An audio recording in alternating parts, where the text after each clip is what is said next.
دوستو اس وقت ہندوستان کے اندر وقف بورڈ کا معاملہ چل رہا ہے، یعنی گرمایا ہوا ہے، اور بہت سارے مسلمانوں کو تو ابھی بھی نہیں پتہ ہے کہ وقف بورڈ کیا ہے اور مسلمانوں کو اس وقف بورڈ کے معاملے کو لے کر کتنا سیریس ہونا چاہیے۔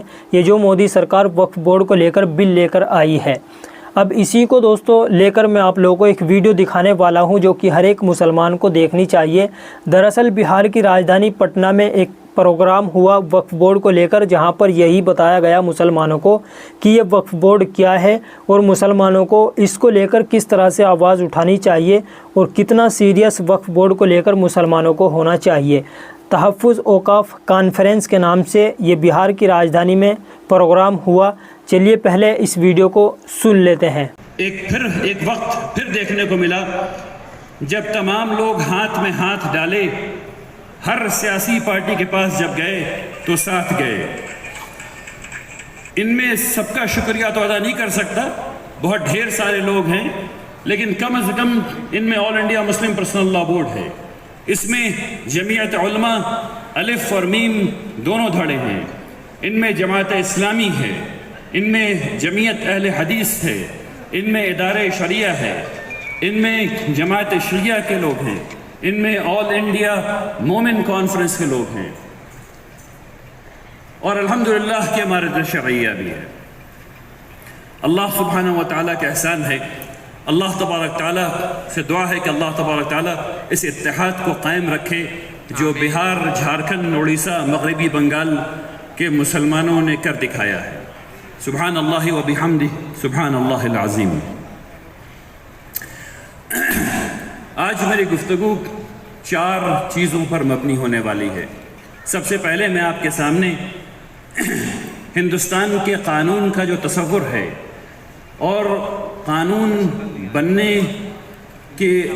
جب بن رہا تھا اور اس وقت ملک جن حالات میں تھا اور جو قانون بنا وہ کیوں بنا، اس پہ تھوڑی سی گفتگو کروں گا تاکہ سیاق و سباق صحیح طور پر سیٹ ہو سکے۔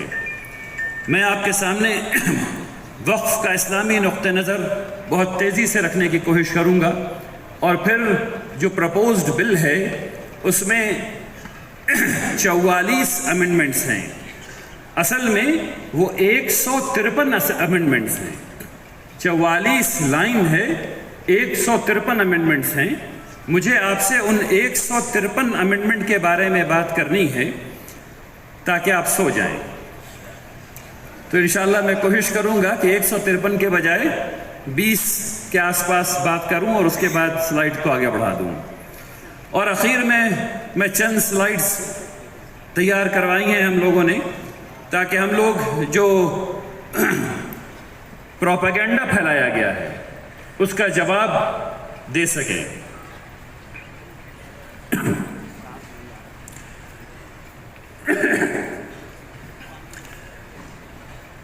دیکھیے، ہم لوگوں کو یہ سمجھنا چاہیے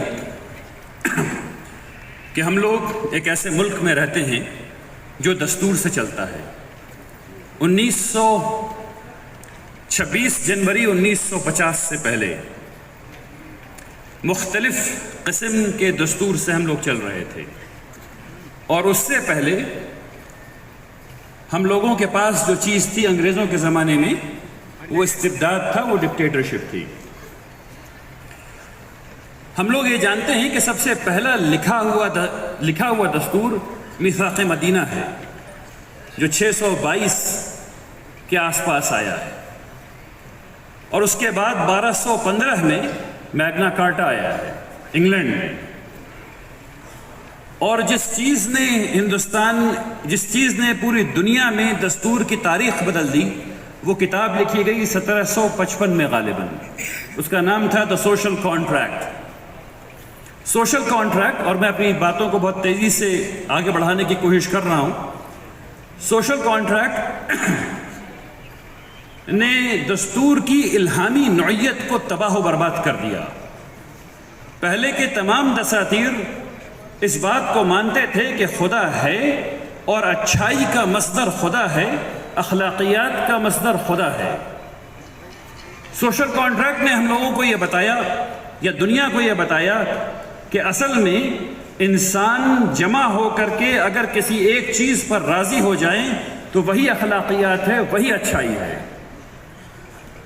اور اس نقطۂ نظر سے جب فرانسیسیوں نے اپنے ملک کو دیکھنا شروع کیا تو وہاں فرینچ ریولوشن آیا۔ اسی کتاب کو پڑھ کر کے اور قرآن کو پڑھ کر کے اور مختلف چیزوں کو پڑھ کر کے 1780 کے آس پاس امریکہ کا دستور آیا اور 1779 میں فرانس کا دستور آیا۔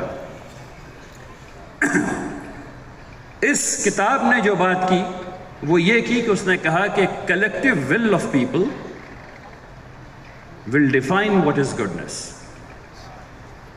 انسان جب مل بیٹھے اور ان کی رضا کسی چیز پر ہو جائے تو وہ اچھائی ہے۔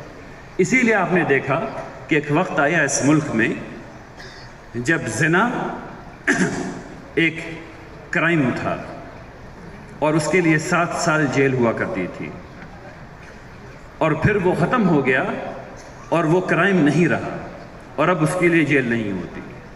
انسان نے دیکھا کہ اس کو یہ چیز پسند ہے، اس نے وہ چیز اپنا لی، اور یہی فرق ہے انسان کے بنائے ہوئے دستور میں اور اللہ سبحانہ و تعالیٰ کے دستور میں۔ اب اس چیز کو اپنے ذہن میں رکھیے اور 1901 سے لے کر کے 1950 تک کے ہندوستان میں چلیے، بلکہ پوری دنیا میں چلیے اور دیکھیے کہ دستور کیسے کیسے تبدیل ہو رہے ہیں۔ 1901 سے لے کر کے 1950 کی تاریخ دنیا کی سب سے زیادہ خونریز تاریخ رہی ہے۔ پہلی عالمی جنگ میں تقریباً 1.5 سے 2 کروڑ لوگ جاں بحق ہو گئے ہیں۔ دوسری عالمی جنگ میں 6.5 سے 8 کروڑ لوگ مارے جا چکے ہیں، اور دونوں میں ہندوستان کے سپاہی مارے گئے ہیں اور بہت زیادہ مارے گئے ہیں۔ 1929 میں بنگال فیمن ہوا ہے جس میں تقریباً 30 لاکھ لوگ مارے گئے ہیں۔ آپ کو یاد رکھنا چاہیے کہ جب 30 لاکھ لوگ جاں بحق ہوئے تو پورے ہندوستان کی آبادی اس وقت صرف 38 کروڑ تھی، آج 144 کروڑ ہے۔ اس وقت صرف 38 کروڑ تھی، اور 38 کروڑ میں 30 لاکھ لوگ کھڑے کھڑے گر کے مر رہے تھے۔ ایسے وقت میں ہندوستان کے دستور کے بارے میں بات ہو رہی ہے۔ ہندوستان آزاد ہوا چاہتا ہے، ہندوستان غریب ہے، تعلیم نہیں ہے، بھوکمری ہے، انڈسٹری نہیں ہے۔ ہندوستان آزاد ہو رہا ہے اور 565 ریاستیں 15 اگست 1947 کو 565 ریاستیں ہیں، اور ان ریاستوں میں فورن ریاستیں بھی ہیں، یعنی کہ ایسی ریاستیں ہیں، اور ان تمام ریاستوں کے پاس یہ حق حاصل ہے کہ انہیں یا تو ہندوستان کے ساتھ رہنا ہے، یا پاکستان کے ساتھ جانا ہے، یا اپنا ملک بنانا ہے۔ اور پھر ایک کھیل شروع ہوا تمام ریاستوں کو جوڑنے کا، تو جیسے جیسے جہاں بن پڑا، جیسے بن پڑا ویسے ویسے کام کیا گیا۔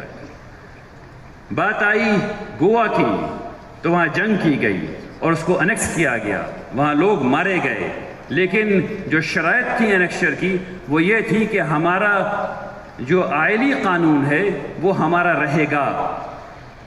اسی لیے ہندو کوڈ بل وہاں گوا میں نہیں لگتا۔ حیدرآباد نے کہا کہ ہم الگ اپنا ملک رکھیں گے، تو جنگ ہوئی اور اس کو انیکس کیا گیا۔ نارتھ ایسٹ میں جنگ ہوئی، سکم میں جنگ ہوئی۔ کچھ لوگوں نے کہا، رجواڑوں نے کہا کہ آپ ہم کو ہمارے اتنے IAS آفیسر ہونے چاہیے، ہمارے اتنے IPS آفیسر ہونے چاہیے۔ اس زمانے میں کچھ اور کہا جاتا تھا، IAS کو ICS وغیرہ کچھ کہتے تھے۔ مختصراً یہ کہ ہمارے اتنے آفیسر ہونے چاہیے، اتنا یہ ہونا چاہیے، ہم کو اتنا روپے ملنا چاہیے، تو ان کو وہ دیا گیا۔ گوالیار اس کی مثال ہے۔ اور کچھ لوگ اپنی مرضی سے اس ملک میں شامل ہو گئے۔ یہ وہ وقت ہے جب دستور بن رہا ہے۔ تو دستور کیسا بننا چاہیے؟ دستور ایسا بننا چاہیے جس پر ہر آدمی کا اعتماد ہو، اس میں اتنی آزادی ہونی چاہیے کہ ہر کو لگے کہ وہ خوشی سے اس ملک میں رہ سکتا ہے۔ اور ایسا ہی دستور بنایا گیا۔ جب دستور بنا تو اس وقت زمین بھی فنڈامنٹل رائٹ میں شامل تھی، یعنی زمین ہونے کا حق فنڈامنٹل رائٹ تھا، جس طرح ابھی فریڈم آف ایکسپریشن ہے، یعنی آپ کو بولنے کی آزادی ہے اور آپ کو کوئی روک نہیں سکتا بولنے سے، ٹھیک اسی طریقے سے اس وقت کی دنیا میں زمین بھی اسی میں شامل تھی۔ لیکن آزادی ملتے ملتے 1950 میں جب ہم لوگوں نے دستور اپنے آپ کو دیا اور ستمبر میں پریسیڈنشل آرڈر سے ایک بل آیا جس میں یہ کہا گیا کہ شیڈیولڈ کاسٹ صرف ہندو ہو سکتے ہیں، کوئی مسلمان نہیں ہو سکتا، کوئی سکھ نہیں ہو سکتا، کوئی بودھ نہیں ہو سکتا، کوئی کرسچن نہیں ہو سکتا۔ سکھ اور بودھ کو بہت بعد میں جوڑا گیا اس میں۔ تو ایک خاص قسم کی اپیزمنٹ شروع ہوئی، اور میں نے یہ کہانی 5 منٹ لگا کر کے آپ کو کیوں بتائی ہے، وہ اس نقطے کے لیے بتائی ہے۔ اس وقت مسلمانوں نے، اور آج بھی غالباً ہم یہ سمجھتے ہیں کہ دستور ایک ایسی چیز ہے جو تبدیل نہیں کی جا سکتی۔ نہیں، غلط ہے۔ 105 امینڈمنٹس ہو چکے ہیں، یعنی دستور کو بدلا جا چکا ہے۔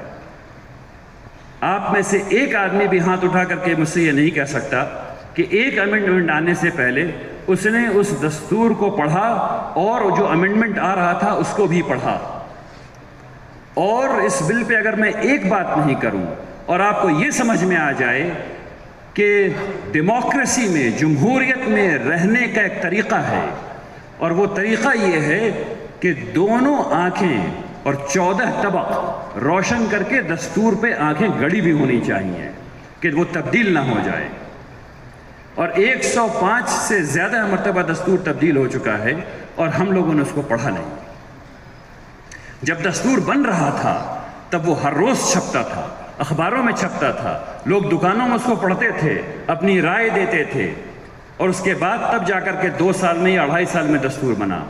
لیکن اس کے بعد سے دستور کو پڑھنا لوگوں نے چھوڑ دیا اور اس کی حفاظت بھی چھوڑ دی، اور ایسی ایسی چیزیں اور ایسی ایسی تبدیلیاں اس میں آئی ہیں کہ آپ سوچ نہیں سکتے۔ وہ ایک دوسری بحث ہے، انشاءاللہ پھر کبھی اس پہ اور لمبی گفتگو کروں گا۔ لیکن جو بات آپ کو سمجھنی ہے، جو یہ بل کر رہا ہے وہ وہی کر رہا ہے۔ یہ بل جو آیا ہے، وہ دستور جو بنا ہوا ہے، وہ وقف امینڈمنٹ ایکٹ 1995 جس میں 2013 کے ریکمنڈیشنز شامل کیے گئے ہیں، اس کو ختم کرنے کے لیے یہ بل آ رہا ہے۔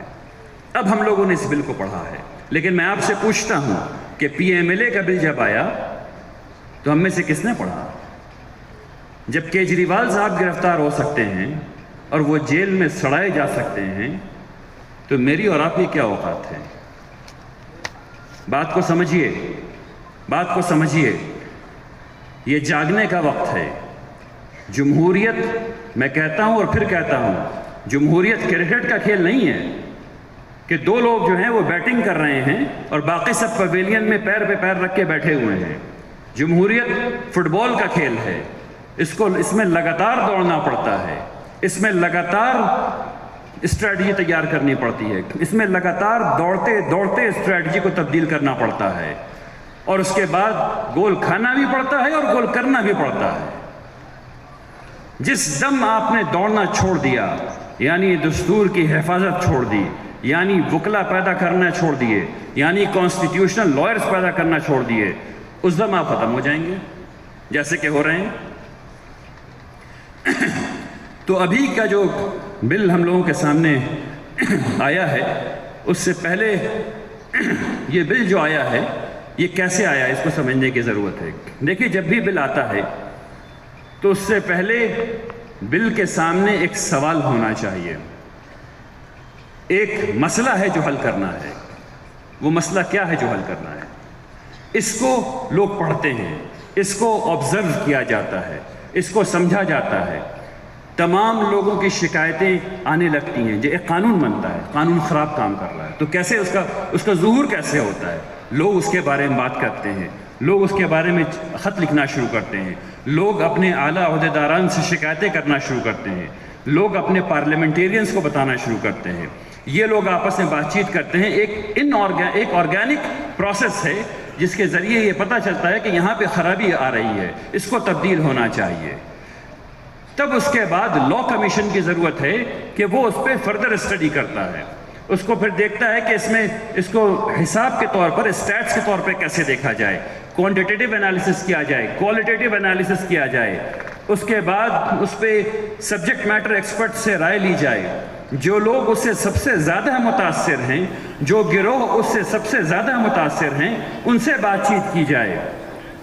اس کو کرنے کے بعد تب وہ کہتا ہے کہ اچھا اب ایک بل بنایا جائے۔ تو بل کون بنائے گا؟ لکھے گا کون؟ ایک آدمی، ایک قانون داں جو حکومت کا اسٹاف ہے، وہ بند کمرے میں بیٹھ کر کے بل لکھ دے گا؟ یقیناً نہیں۔ کیا قانون جب پہلی دفعہ لکھا گیا تھا، جب ڈرافٹنگ کمیٹی بیٹھی تھی، تو وہ ایسی کمرے میں بند ہو کر کے لوگوں نے لکھ لیا تھا؟ بالکل نہیں۔ تو کون کون لوگ ہیں جو متاثرین ہیں؟ ان کے لوگوں کو بلایا جائے گا، تب کمیٹی بنے گی، تب وہ بل لکھا جائے گا، اور اس کے بعد پھر وہ وائڈر کنسلٹیشن کے لیے کھولا جائے گا، جس میں ہندوستان کا ہر شہری پڑھ کر کے اس کو اپنی رائے دے سکے۔ کیا اس بل کے ساتھ ویسا کوئی کام کیا گیا ہے؟ ابھی یہاں جسٹس صاحب نے آپ لوگوں کے سامنے ایک بات رکھی تھی کہ اس بل کے آبجیکٹس کیا ہیں۔ دیکھیے، اس کو ذرا سمجھنے کی کوشش کیجیے۔ میں نے اس کو ہائی لائٹ کیا ہوا ہے یہاں پہ، جو آپریشنل پوائنٹس ہیں۔ اس میں یہ کہتے ہیں، اور سوچیے کہ زبان کیسی ہے۔ زبان سے جو ہے جیسے کہ یعنی دودھ اور دہی جھڑ رہا ہو یا گلاب جھڑ رہا ہو۔ کہتے ہیں کہ it has been observed that the act still requires further improvement to effectively address issues. یہ مؤثر طریقے سے مسئلے کا حل کرنا چاہتے ہیں۔ کس مسئلے کا حل کرنا چاہتے ہیں؟ Related to the powers of the state Waqf board. State Waqf board کی پاورز جو ہے، اس پہ اس میں کچھ مسئلہ ہے۔ اس میں کیا ہے؟ کچھ مسئلہ ہے۔ کیا مسئلہ ہے بھائی؟ نہیں، وہ نہیں بتا سکتے، وہ نہیں بتا سکتے۔ اس کے بعد لکھتے ہیں کہ رجسٹریشن اینڈ سروے آف وقف پراپرٹیز، اس کو مؤثر طریقے سے حل کرنا چاہتے ہیں۔ کس کو حل کرنا چاہتے ہیں؟ رجسٹریشن آف وقف پراپرٹیز کو۔ مسئلہ کیا ہے بھائی؟ پتہ نہیں۔ ارے بھائی، آپ کو لگا تھا کہ رجسٹریشن، پراپرٹیز کے رجسٹریشن میں مسئلہ ہے، تو آپ کا کی پرفارمنس انڈیکیٹر کیا تھا؟ کون سی چیز تھی جو آپ کو بتا رہی تھی کہ اس میں یہ والا مسئلہ ہے، اس کو ایسے پڑھایا جائے گا، اس کی شکایت ایسے درج کی جائے گی، اور یہ اگر 70% تک ہو گیا، یہ ہمارا تھریش ہولڈ ہے، تو یہ ناکامیاب ہوگا، اگر اس سے زیادہ ہو گیا تو یہ کامیاب ہوگا۔ کوئی ایسی اسٹڈی کی گئی؟ نہیں کی گئی۔ اس کے بعد لکھتے ہیں کہ removal of encroachments. Removal of encroachments بہت اچھا لگا سن کر کے، لیکن اس میں کیا کرنا ہے اس میں؟ تو آپ یہ دیکھیں کہ یہ بل جو ہے ہر چیز میں ایک زبان استعمال کرتا ہے جس سے ایسا محسوس ہوتا ہے کہ وہ کچھ بہت اچھی بات کہہ رہا ہے، لیکن دوسری دفعہ پڑھنے سے یہ پتہ چلتا ہے کہ محض بکواس ہے، جس میں کوئی جان نہیں ہے، جس میں کوئی جان نہیں ہے۔ تو سب سے پہلا سوال جو آپ کو اپنے ایم ایل اے سے، جو آپ کو اپنے ایم پیز سے، جو آپ کو اپنے کارپوریٹرز سے کرنا ہے، جو لوگ بھی آپ سے یہ کہیں کہ بھائی اس بل میں کچھ اچھا تو ہوگا، بتاؤ ذرا، تو آپ کو ان کو یہ جواب دینا ہے، ہاں اس کے اسٹیٹمنٹ آف آبجیکٹس میں جو پیج نمبر 16 پر لکھا ہوا ہے، آپ پڑھ لیجئے اور ہم کو جواب دے دیجئے، ہم کو سمجھ میں نہیں آ رہا۔ بات سمجھ میں آ رہی ہے؟ آپ کو کیا کہنا ہے؟ پیج نمبر 16 پہ اسٹیٹمنٹ آف آبجیکٹس لکھا ہوا ہے، اس کو آپ پڑھ لیجئے اور ہم ہی کو سمجھا دیجئے کہ اس کا کیا مطلب ہوا۔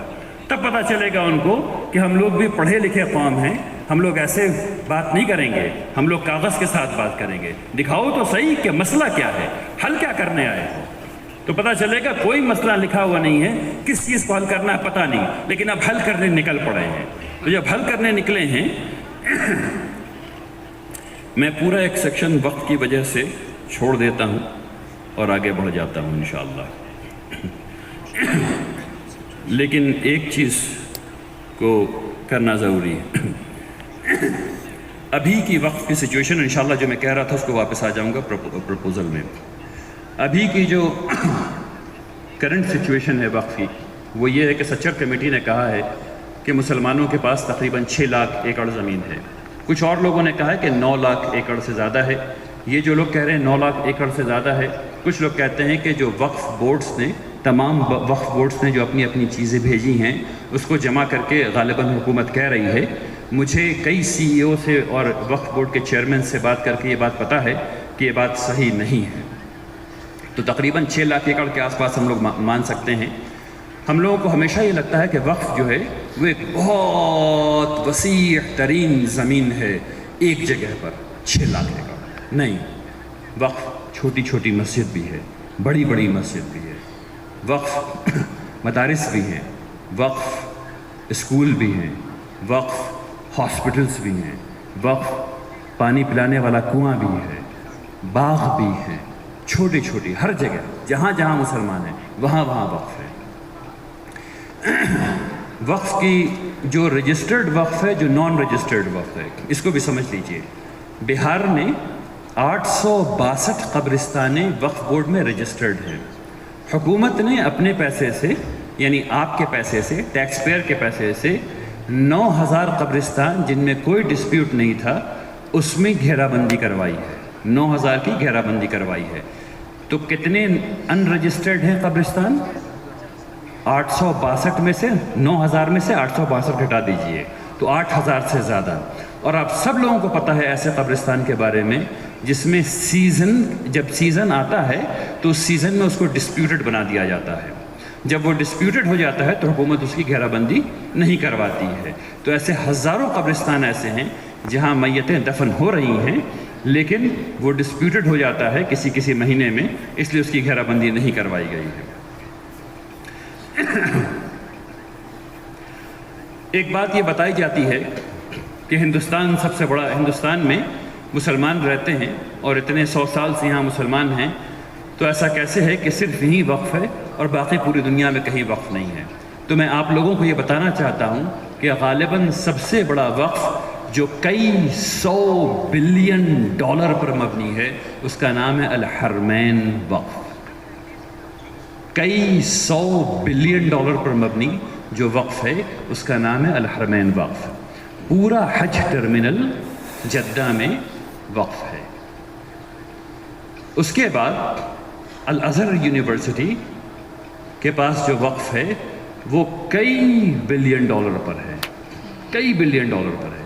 موراکو میں جو وقف ہے وہ بھی کئی بلین ڈالر پر ہے. آپ کو یہ سن کر کے یہ حیرت یہ بھی نہیں ہونی چاہیے کہ وقف کی جو فکر ہے وہ صرف اسلام میں نہیں ہے، دوسری جگہوں پر بھی ہے. آپ امریکہ میں جائیں تو ہارورڈ یونیورسٹی کے پاس جو تعلیم کے لیے وقف ہے وہ 50 بلین ڈالر ہے. کئی ملکوں کی جی ڈی پی سے زیادہ 50 بلین ڈالر وقف ہے. ییل یونیورسٹی کے پاس 40 بلین ڈالر وقف ہے. اگر وقت ہوتا تو میں اس پہ آپ لوگوں سے گزارش کرتا اور آپ لوگوں سے پوچھتا کہ امارت کی ماتحتی میں یہ وہ وقت کب آئے گا جب ہم لوگوں کے پاس تعلیم کے لیے، اساتذہ کی تربیت کے لیے اگر 50 بلین کا نہیں تو کچھ ملین ڈالر کا وقت تو ہونا ہی چاہیے، ہے یا نہیں؟ انشاءاللہ. اب آتے ہیں بل کی طرف. یہ جو 5 پوائنٹ آپ کے سامنے لکھے ہوئے ہیں، اگر کچھ یاد نہیں رہے تو اس کو یاد کر لیجئے. یہ بل آیا ہے آپ کی جو وقف کی جائیداد ہے اس کو کنٹرول کرنے کے لیے، مسلمانوں کے کنٹریبیوشن کو کنٹرول کرنے کے لیے. یہ وقف کا جو بل آیا ہے یہ آپ کو آپ کی جائیداد سے محروم کرنے کے لیے آیا ہے. یہ جو بل آیا ہے یہ اس لیے آیا ہے کہ یہ حدود یا اس میں مانع بن سکے لوگوں کے اور وقف کے درمیان. کون وقف کر سکتا ہے، کیسے کر سکتا ہے، کب کر سکتا ہے. تو اس سے آپ آہستہ آہستہ وقف سے دور ہوتے جائیں گے اور مسلمان وقف کرنا چھوڑ دیں گے. یہ اس کی نیت ہے. ایسا کبھی نہیں ہوگا لیکن یہ اس کی نیت ہے. یہ آیا ہے پورے ہندوستان کے تمام علاقائی جو خاصیت ہے اس کو مٹا کر کے ایک قسم کی سوچ سے تمام جگہ کے اوقاف کو کنٹرول کرنے کے لیے. یہ ریجیڈیٹی لانے کے لیے ہے فلیکسیبلٹی کے بجائے. ان 3-4 چیزوں کو اگر آپ لوگ یاد رکھ لیں تو آپ لوگ کو یہ جو ترمیم ہے اس کا مفہوم اچھی طرح سمجھ میں آ جائے گا. سب سے پہلی چیز نام ہے. نام کے بارے میں پہلے بات ہو چکی. اس کا نام رکھا گیا ہے یونیفائڈ وقف management empowerment efficiency and development. کتنا اچھا نام ہے, سننے میں کتنا اچھا لگ رہا ہے. یونیفائڈ متحد کرنے والا, مینج منتظم کرنے والا, امپاورمنٹ اختیار دینے والا, ایفیشینسی مؤثر بنانے والا, ڈیولپمنٹ کرنے والا. اور ہو اس کا بالکل الٹا رہا ہے. نہ ہی یہ متحد کر رہا ہے, نہ ہی یہ منظم کر رہا ہے, نہ ہی یہ با اختیار بنا رہا ہے, نہ ہی یہ اس میں کہیں سے بھی کوئی خانہ ایسا ہے جس سے کہ یہ چیز بہتر ہو سکے, اور نہ ہی یہ ڈیولپمنٹ کی طرف لوگوں کو لے کر کے جا رہا ہے. وقف کا نام اس نام کا ایک مطلب ہے. وقت کے گزرنے کے ساتھ نام جو ہے ان کی صفات بڑھتی جاتی ہیں. جب یہ وقت محمد رسول اللہ صلی اللہ علیہ وسلم نے کیا, اس کے بعد سے تمام صحابہ کرام نے کیا, تو اس وقت کے ساتھ کیریکٹرز آنے لگے.